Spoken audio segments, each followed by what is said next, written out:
Praise the Lord, praise the Lord. परमेश्वर पिता महान और सर्वशक्तिमान है। आज के लिए जो पाठ पढ़ा गया मत्ती रचित सुसमाचार उसका 25 अध्याय और उसकी 31 आयत से आगे जो पढ़ा गया, उसमें एक बड़ा ही अच्छा वृत्तांत हमें मिलता है कि किस प्रकार से एक अच्छे चरवाहे की तरह परमेश्वर इस संसार के अंत में खड़ा है और क्या कर रहा है, भेड़ों को बकरियों से अलग कर रहा है।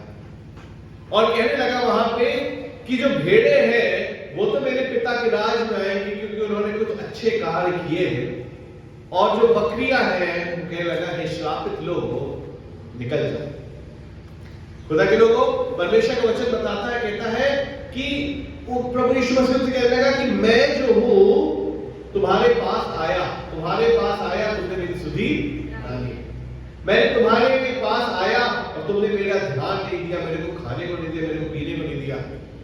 एक कहानी में पढ़ रहा था, एक लेडी जिसका नाम शायद स्मिता था, और वो कहने लगी कि एक दिन मेरे घर पे मेरे पोस्ट जो बॉक्स रहता है उसमें एक चिट्ठी पड़ी हुई थी, और उस चिट्ठी पे ये नहीं लिखा था कि किसने उसको भेजी है। जब मैं उस चिट्ठी को उठा के पढ़ने लगी तो उसमें लिखा था कि स्मिता, आज मैं तुझसे मुलाकात करने आऊंगा और तेरे घर खाना खाऊंगा, और नीचे लिखा था तेरा प्रभु यीशु।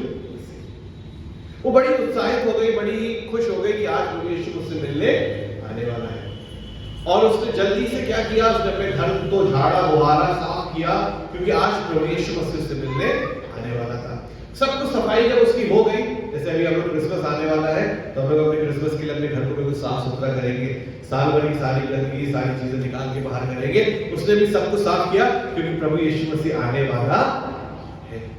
हालेलुया। इससे अच्छी क्या बात होगी किसी के पता चले कि आज भी तुम्हारे घर पे प्रभु आने वाला है, और प्रभु यीशु मसीह आने वाला है। बड़ी उत्साहित है, बड़ी खुश है, बड़ी आनंदित है क्योंकि आज उसके घर में प्रभु यीशु मसीह आने वाला है।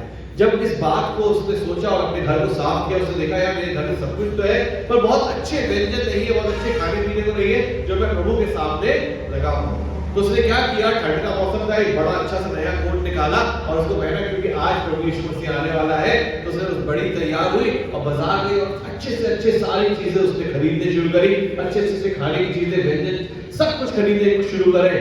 और जब सब कुछ खरीद लिया, बड़ी खुश थी और खुशी खुशी घर लौट के आ गई थी, एक बूढ़ा सा बिल्कुल गरीब सा इंसान और अपनी पत्नी के साथ उसको ठंड में मिला और उसे कहने लगा कि हे नारी, मुझे कुछ दे दे, मेरी महिला मेरी कुछ मदद कर दे, मैंने 2 दिन से कुछ नहीं खाया, मैं भूखा हूं, मैं बहुत मुझे भूख लग रही है। वो कहने लगी नहीं, ये सब जो है बड़ी इंपॉर्टेंट खास के लिए है, मैं तुमको कैसे दे दूं। वो कहने लगा मेरी पत्नी ने भी कुछ नहीं खाया, हम दोनों भूखे हैं, कि तुम कुछ हमारी मदद कर दो। उसने कहा कि नहीं, मैं आपकी मदद नहीं कर सकती हूँ। वो जाने लगी, पर उसके बाद उसके दिल में कुछ ख्याल आया। उसने क्या किया, अपना वो सब लाके उसने कहा प्रभु मैं तेरे को कुछ और दे दूंगी। उसे लाके वो सब कुछ उसके सामने रख दिया। उसके बाद थोड़ी देर बाद उसने देखा कि वो औरत जो थी, उसकी पत्नी, वो बिल्कुल ठंड से कांप रही थी और शायद बीमार पड़ने वाली थी या बीमार ही थी। उसने अपना जो नया कोट था जो बड़े अच्छे से वो पहन के आई थी, उसने वो कोट उतारा और वो कोट उतार के उस महिला के ऊपर रख दिया और उसके बाद वो अपने घर चली गई।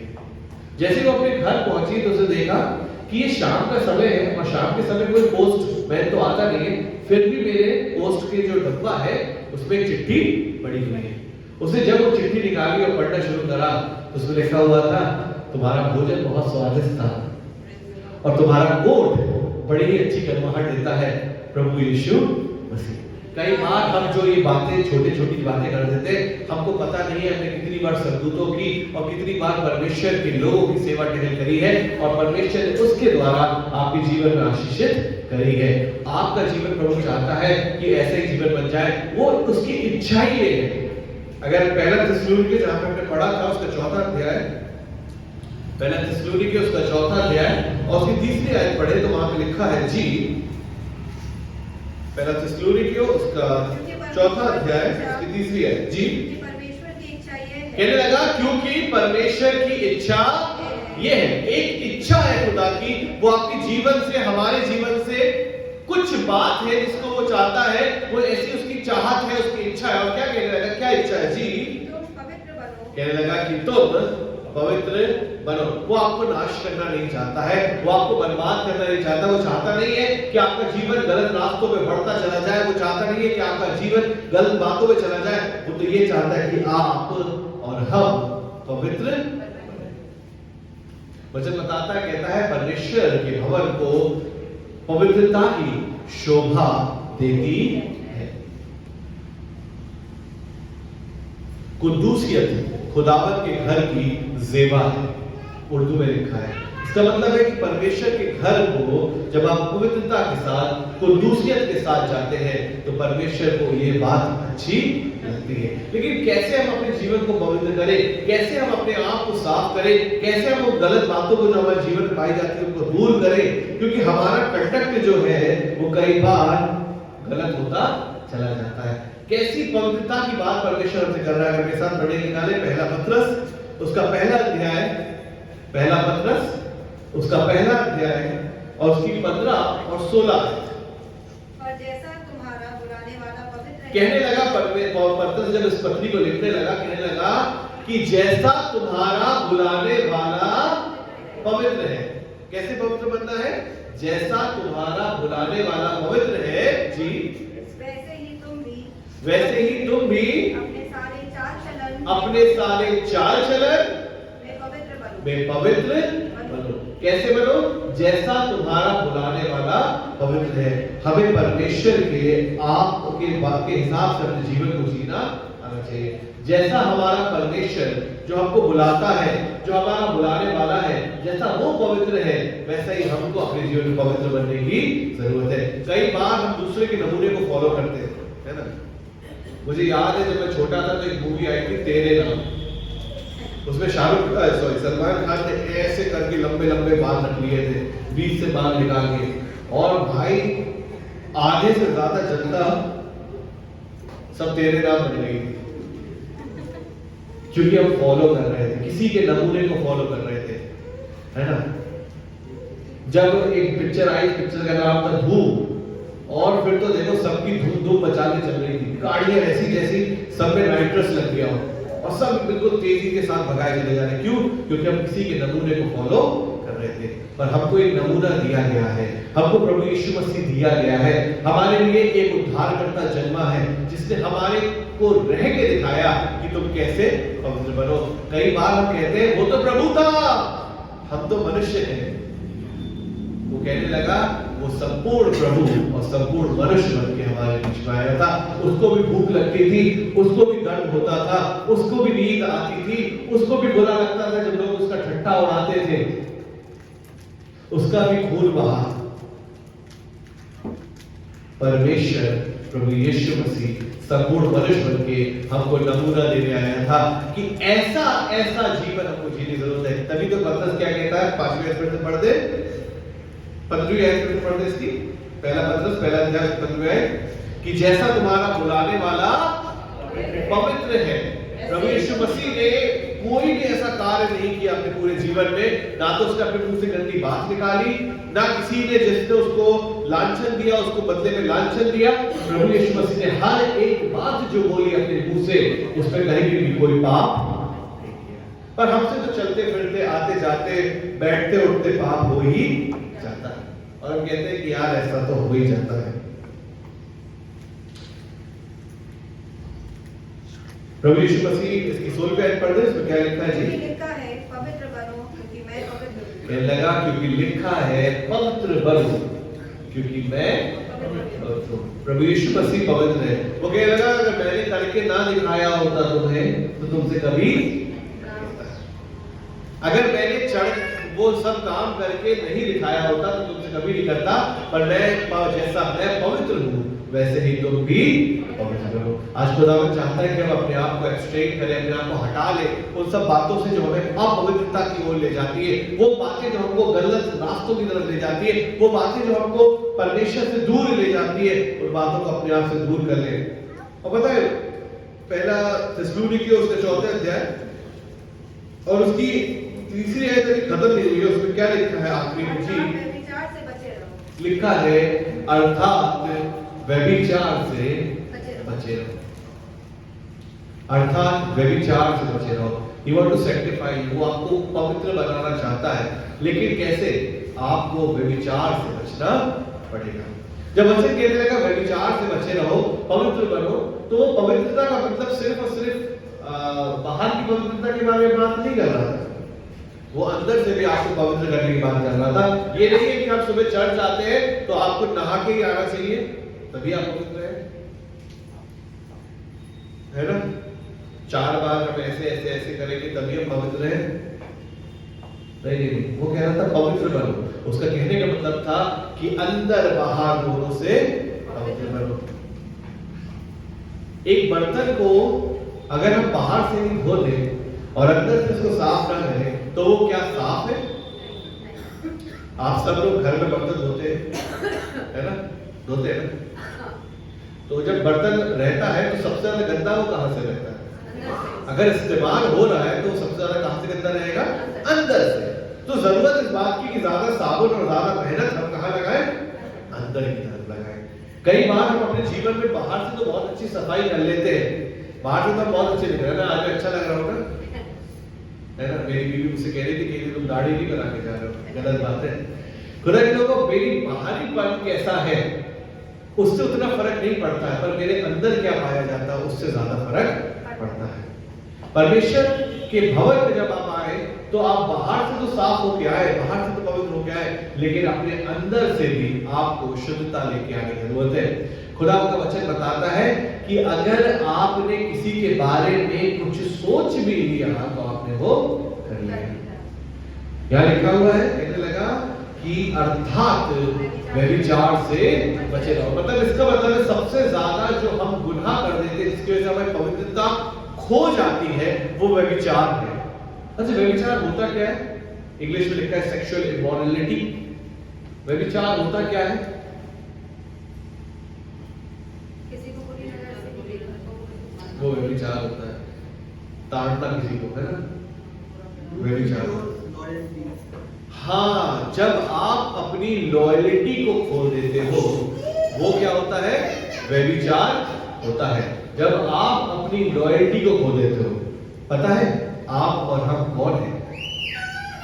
कुछ बातें पढ़ाऊंगा आपको। पहले तो आप पढ़ेंगे इस बात को कि हम हैं कौन, आखिर हम हैं कौन।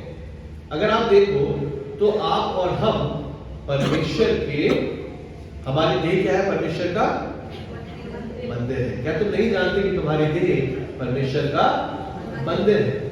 और जब हम और आप परमेश्वर के मंदिर हैं तो क्या हमारा जीवन परमेश्वर के अनुरूप नहीं होना चाहिए? दूसरी बात, हम कौन है? हम परमेश्वर की दुल्हन है। और दुल्हन की डिजायर जो है, उसकी जो इच्छा जो है, वो हमेशा किसकी ओर होनी चाहिए? अपने दूल्हे की। अगर एक दुल्हन या एक पत्नी अपने पति को छोड़ के किसी और के बारे में सोचती है, किसी और के बारे में विचार करती है, तो वो लॉयल नहीं है, वो व्यभिचार करती है। वचन बताता है कि अगर किसी स्त्री के बारे में तुमने अपने मन में सोच ही लिया तो तुमने उसके साथ व्यभिचार कर लिया। अगर आपने अपने परमेश्वर के सिवा किसी और चीज को ज्यादा अहम अपने जीवन में दे दिया तो आपने परमेश्वर के साथ व्यभिचार, आपकी लॉयल्टी लॉस्ट हो गई, आपकी पवित्रता दूर हो गई। इसीलिए वो कहता है पवित्र बनो। आपको पता है प्रभु यीशु मसीह इस संसार में तो था, पर कहीं पे भी उसने संसार की बातों को अपने अंदर अडॉप्ट करना नहीं चाहा। आज समय बड़ा अच्छा है ना, लोग कहते हैं अरे यार जब दुनिया में रहते हैं ना तो थोड़ा दुनिया को फॉलो करना पड़ता है, दुनिया के तौर तरीके मानने पड़ते हैं। पर परमेश्वर वचन बताता है कि खुदावंद का और बाल का कोई मेल नहीं,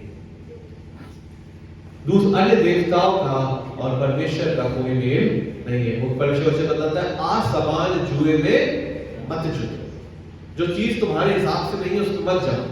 He wants you to be pure, पवित्र बनो जैसा तुम्हारा बुलाने वाला पवित्र है, वैसे ही तुम भी पवित्र बनो। तुमको नाम लेके उसने बुलाया। परमेश्वर वचन बताता है हम तो सब के सब भटकी हुई भेड़ों के समान थे, वो गया और जाके हमको ढूंढ ढूंढ के लेके आया है। नाम लेके हमको बुलाया है और इतना प्रेम हमको किया है कि अपने गले में हमको शामिल कर लिया। तो आज हमको अपनी मॉडलिटी को, अपने आप को परमेश्वर के साथ सारे दिन रखने की, अपनी पवित्रता को उसके साथ बना के रखने की जरूरत है। क्योंकि अगर हम पवित्रता को बना के रखेंगे, परमेश्वर हमारे जीवन में आशीषें जरूर देगा। पवित्र कैसे बन सकते हैं? पवित्र ऐसे ही बन सकते हैं जब हम सिर्फ इस बात को जाने कि हमारा दूल्हा सिर्फ और सिर्फ हमारा परमेश्वर है। बहुत से लोग आज पैसे को इतना अहम देते हैं अपने जीवन में कि वो किसी और चीज को सोचते हैं कि पैसा हमको दुनिया में सब कुछ दिला सकता है। नहीं नहीं नहीं, आपके लिए पैसा जरूरी है। परमेश्वर भी कहता है कि धन का जो लोभ है वो, जब आपके अंदर लोभ आ जाता है पैसा कमाने का, तब वो पाप है। धन पाप नहीं है। धन तो परमेश्वर की आशीष से आपको और हमको मिलता है, लेकिन जब आपके अंदर लोभ आ जाता है, लालच आ जाती है, वो पाप है। उसी प्रकार से परमेश्वर चाहता है आपको कि आप अपने आप को शुद्ध रखें, अपने आप को हर तरह की गलत बातों से दूर रखें। पहला कुरिन्थियों उसका 6वां अध्याय उसकी 18वीं आयत कहती है, पहला कुरिन्थियों की पत्री उसका 6वां अध्याय और फिर कहने लगा व्यभिचार से बचे रहो। पता है ये सब बातें कौन लिख रहा है ना? ये सब बातें लिखने वाला कौन है? पौलुस। कोरिन्थ की कलीसिया को लिखने वाले पौलुस है, थिस्सलुनीके की कलीसिया को लिखने वाले पौलुस है। अगर आप पौलुस का जीवन देखो ना, तो उसने कहीं ना कहीं इस बात को अपने जीवन में फील किया है, इस बात को अपने जीवन में पाया है कि मैं जो था पहले व्यभिचार में लिप्त था। मैं जो था पहले परमेश्वर की कलीसिया को सताने वाला था, उनको तोड़ने वाला था, उनको बर्बाद करने वाला था, उनको नष्ट करने वाला था, उनके बीच उनको मार डालने वाला था। मैं वो था। और इसीलिए उसको पता है कि जब परमेश्वर ने उसको बुलाया, तो परमेश्वर से उसको जब दर्शन मिला, उसे परमेश्वर को जब वो दमिश्क के मार्ग पे चला जा रहा था, परमेश्वर ने उससे कहा, हे पौलुस तो मुझे क्यों, हे शाऊल तो मुझे क्यों सताता है? तो मुझे क्यों सताता है? शायद आज आपकी गलत रास्तों की वजह से, आपकी व्यभिचार की वजह से परमेश्वर आपसे भी इस बात को कहता हो कि हे अर्पित, तू मुझे क्यों सताता है? या आपका नाम लेके आपसे कहता हूं कि आप मुझे क्यों सताते हो, क्यों मुझे परेशान करते हो, बार बार क्यों गलत बातों में लिप्त होते चले जाते हो, बार बार क्यों उस इमॉर्टलिटी में चले जाते हो, बार बार क्यों व्यभिचार में अपने आप को लिप्त कर लेते हो, बार बार दूसरी बातों में क्यों अपने आप को लिप्त कर लेते हो। मैं आपसे बात कर रहा था कि आजकल के संसार में लोग कह रहे हैं कि संसार में रहते तो थोड़ा बहुत फॉलो करना पड़ता है ना? करवा चौथ हम बना लेते हैं, रक्षाबंधन हम बना लेते हैं, दिवाली में पटाखे भी जला लेते हैं, दिए भी जला लेते हैं, कैंडल जला लेते हैं, तो कहते हैं तो कैंडल जला लेते हैं।